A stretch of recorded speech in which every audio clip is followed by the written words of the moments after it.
Okay, let's do this. Military guys do not understand the war that we are in. So let's talk about that. Let's talk about why that is, and let's talk about why being in the military may, in some ways, be helpful for understanding the war that we're in. And then let's talk about other ways in which being in the military may actually act as an impediment to understanding the type of war that we are all currently in. Now, I come from a military background. I spent 4 years, in school at West Point. I spent another 19 plus years in active service.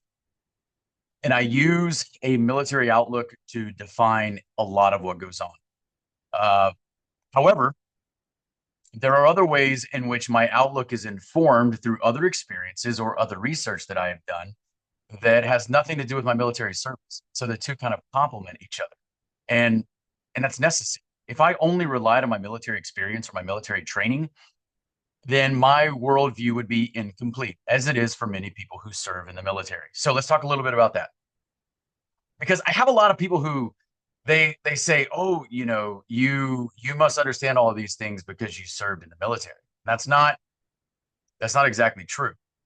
Um, or people think that if you serve in the military, that you have access to all this other type of knowledge or information that is out there. Well, that's not necessarily true either. I mean, that may be true when you're talking about very specific situations if you're getting ready to go on a deployment or somewhat, but but in general, no, being in the military does not necessarily just grant you whole new avenues of information. Okay. So, and it's important that we understand that because your friends that serve in the military, who may be very good people and they may be very smart people, that does not necessarily mean at all that they understand the type of war that we're in. And in fact, it may mean that they perhaps understand it to a lesser degree than other people. And again, we'll talk about exactly why. So, um, I have written before. So I wrote a piece on my Substack probably 2 years ago now, and I called it Treason and Cowardice.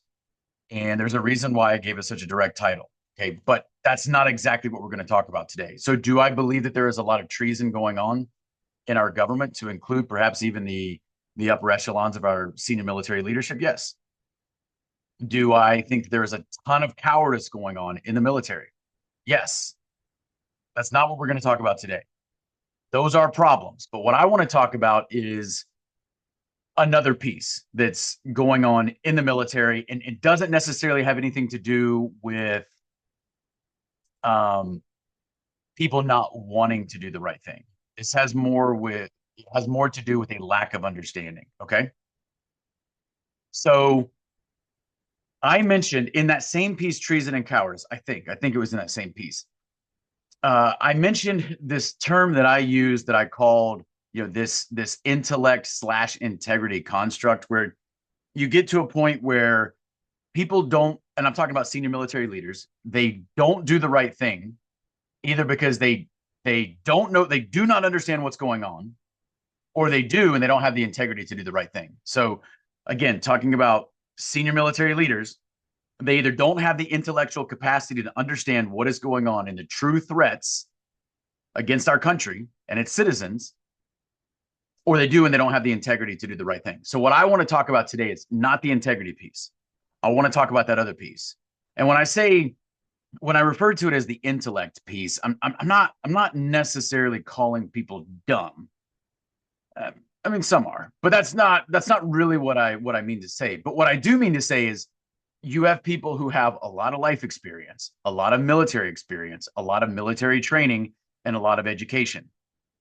And yet they are still completely clueless when it comes to what's actually happening around us, to include the threats, the true threats to this country and its citizens, which you would think the military would be concerned about. Yet obviously they're not, because they often side with those threats, right? So now many people will be listening and they'll immediately start talking about how, no, they know what's going on.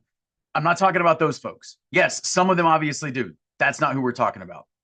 Okay. And I would say some senior leaders do, and others probably don't have a clue.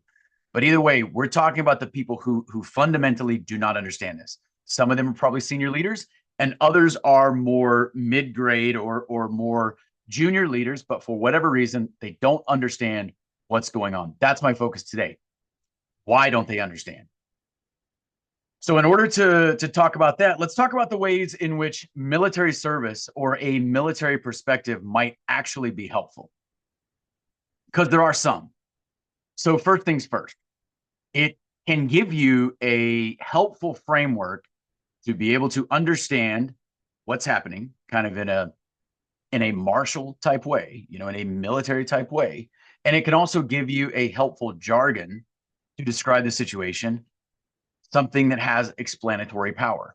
Okay, so just being able to describe things in a military way, that can also be very helpful, even if you're talking to non-military personnel, but just you can frame it a certain way in your mind, and then you can describe it without getting too lost in the jargon in a way that seems to make sense even to other people. So yeah, so that can be helpful. But there's another side to that. The typical military framework doesn't go far enough because it's not quite expansive enough. It doesn't cover what I would call, deep war. So if you're unfamiliar with that term that I use, deep war, you can find a Substack that I wrote about it called The Phenomenology of War, but it's about what I call deep war. And then there's also a video on the same channel that is also called Deep War. So you can go there. But I'll briefly describe where I'm borrowing this kind of use of the word deep from. So many of you are familiar, obviously, with the term like deep state or deep politics, deep events. So that was popularized by people like Professor Peter Dale Scott, even though he's not the one who came up with the term deep state. He's probably the one who made it popular in the lexicon, I mean, to the degree that it is now, where everybody understands what that term means, right? So think about the word deep as an adjective in that way, which is kind of a metaphorical way, right? Deep politics, deep events, deep state. So you have kind of what happens on the surface, but there are much deeper undercurrents that you can't necessarily see. But that's where the much greater volume of water or whatever actually is, right? But there's another aspect to it. So there's a more military aspect, and there were some Soviet military doctrines that are about a century old now. They came out of World War I and the Russian Revolution, but these were known as deep operations and deep battle, which, again, without getting too deep into this, see what I did there? Would It was this doctrine that revolved around penetrating extremely deeply.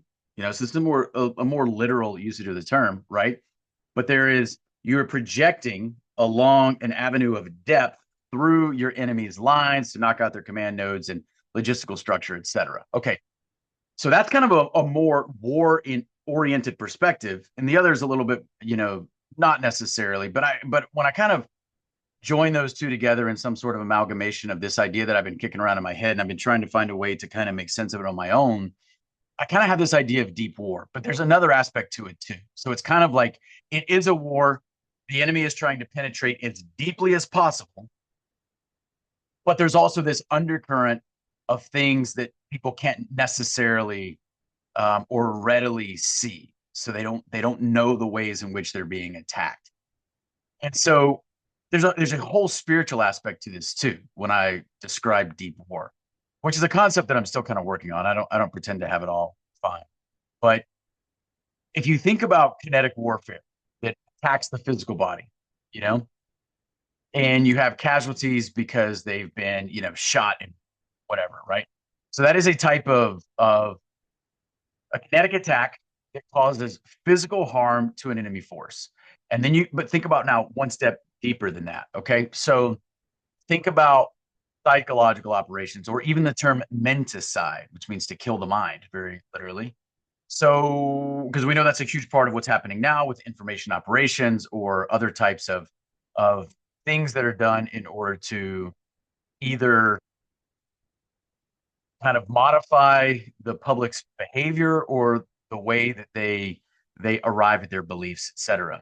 So there's a depth to that. And if you go one step deeper than the psychological aspect, so you go from the physical to the psychological, But if you go one step deeper, now you're talking about this whole spiritual aspect. And again, I think that the war is fundamentally spiritual. So your military framework is not going to help you understand the spiritual aspect. It could help you understand the psychological aspect, but the psychological and the spiritual are not the same thing. And that's an important distinction.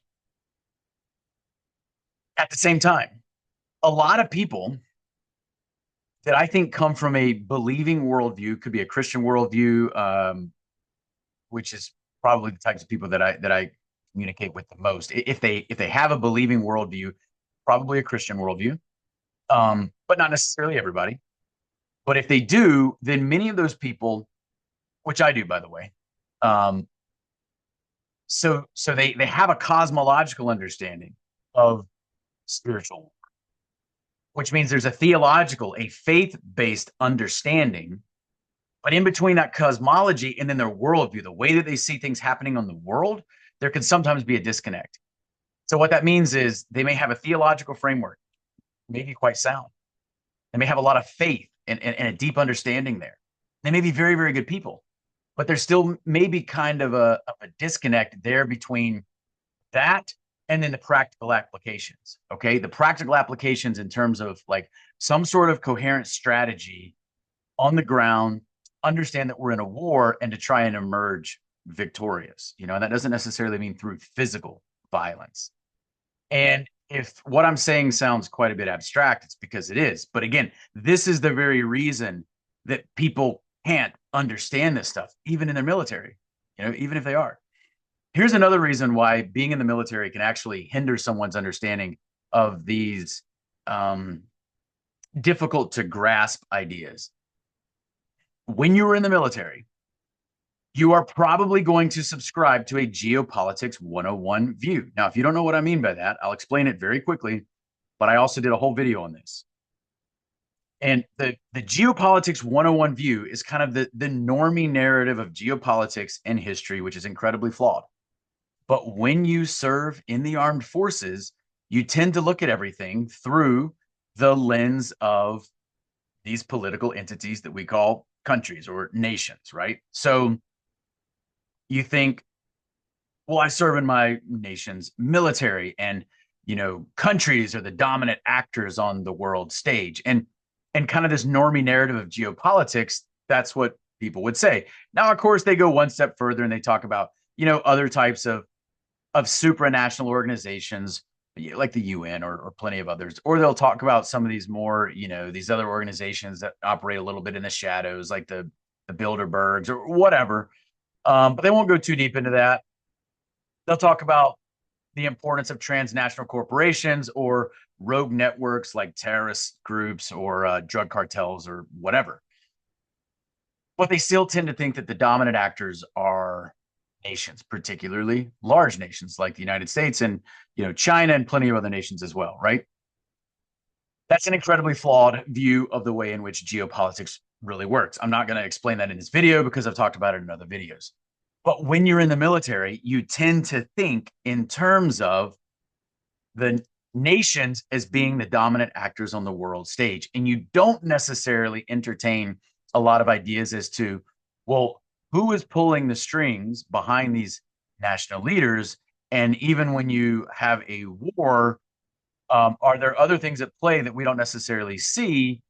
And when you have, country A and country B going to war, does that mean that the two's leaders are necessarily enemies? These are things that don't necessarily, when you're looking at things from a military perspective, you don't think of it in that way because you're led to think of it in unfortunately, this more normie narrative. The other thing is, so deception is a key part of military operations. That's true. The problem is a lot of people in the military don't truly understand the type of deception or the type of information operations that are happening all around us. So they understand it in a way, in a very military application type of way. They don't necessarily think about all the propaganda and all the subversion of our institutions that is happening around us in our own country every single day. There's a concerted objective behind that subversion that unfortunately is just lost on a lot of military guys. So that means they don't necessarily understand who to trust. They don't necessarily understand what groups or persons might actually be enemies of the American people or allies of the American. They won't necessarily recognize them. And then because of that, they won't understand how to employ a proper strategy. So how do you employ a proper strategy? And I think maybe I'll do another video where I'll talk in more detail about strategy. But here's what a strategy is. So a strategy is yes, it's a plan that you're going to put into action, but it has a couple of core ingredients. So you must frame the problem in order to have a coherent strategy. You must understand what your key challenge is, or a series of challenges that you must overcome to achieve some objective. But beyond framing the problem, you have to understand the environment that you are operating in. So you must understand the key nodes of influence or other key points that significantly impact the environment that you're working in. And so if you don't necessarily understand all the variables of the environment, and I'm not saying everybody can understand all the variables, but just some of these key variables, which are significant in the way that our world works, the way that our own country works. If you don't understand some of those key variables, then it's impossible for you to truly understand the scope of the problem and then come up with some sort of guiding policy as to how you try and say, okay, here's the situation and here's where we are. Here's where we kind of want to be. How do we bridge that gap? How do we get from where we are to where we want to be? But if it's hard for you to understand where we are and also the variables in the environment that are impacting the way that we can operate or the information that we're using to make decisions, how are you going to be able to put together some sort of coherent plan to take you from where we are to kind of where we want to go? It's incredibly difficult to do. It's already incredibly difficult to do that. Strategy is a difficult thing, but it's that much more difficult if you don't understand, you don't truly appreciate the scope of the problem, and if you don't understand the environment that we're working in. So therefore, you can't necessarily define exactly where we are to then be able to say, well, here's where we want to go. Here's what we want to achieve, and then put together some sort of coherent plan for how we get from here to there. So that's kind of all I wanted to share today. So let me just go through and sum some of this up. So again, I'm not talking about treason, cowardice. I've talked about that plenty. I'm talking about why good people who should know better don't know better. And I'm focusing on military guys, but it could be other people that work in the government or just other smart people in general. Now, the good thing about being in the military, it can give you a proper framework to understand these things, and it can give you the right language to use to describe the situation. But it also comes with a lot of baggage as to how you're going to look at things if you're in the military. You tend to look at things through this normie lens of geopolitics and also history that is not helpful. Not helpful. And then there's the lack of ability to understand deception. And if you want to take it a spiritual sense, and when I talk about deep war, again, I think the war is spiritual. That is not a metaphor. The war is spiritual, and it is a real war. It may not look like guns, tanks, bombs, but it is a war. It's not a metaphor. We're not speaking about something and saying it is something else, metaphorically. I'm saying literally it is a war. It just may not look like what you think of when you think of a war, but it is a war, literally. And I use the term deep war for all the reasons that I explained earlier. And then strategy. The last thing, if you want to have a comprehensive strategy for how we emerge victorious, well, you got to understand the environment that we're operating in. And you have to understand the key challenges that we are presented with. And I think it's difficult to understand those challenges. And I think that most people don't. So if you're in the military Okay. It doesn't mean you can't understand these things. It just means that you're not necessarily going to understand them because you're in the military. If you do understand them, it might actually be in spite of your military perspective. So the military perspective doesn't have to be bad. It can be helpful. It's just that there are other ways in which it can be limiting. So yeah, it's a great framework to use to look at problems, to look at things in terms of here's who we are, and there may be adversaries out there that are acting upon us in a way like that's a helpful framework because that's the way things are happening. But it needs to expand, and you got to get outside that geopolitics 101 view and understand a lot of the actors that are on the stage that are operating from the shadows in order to figure out what the true problem is and put together some sort of coherent plan so that we can actually come out of this, victorious. And I'm not saying that we're ultimately going to be able to, defeat evil and totally do away with it or whatever. That's not necessarily what I'm saying. But I do think that there are ways in which we can help ourselves out and that we can ensure that we continue to grow stronger, our families grow stronger, our communities grow stronger, and even our nations. But it's going to require that we get a lot smarter, a lot faster about what is actually going on in our world. So thank you. I hope you liked this video. And if you did, then please like and share. Thanks.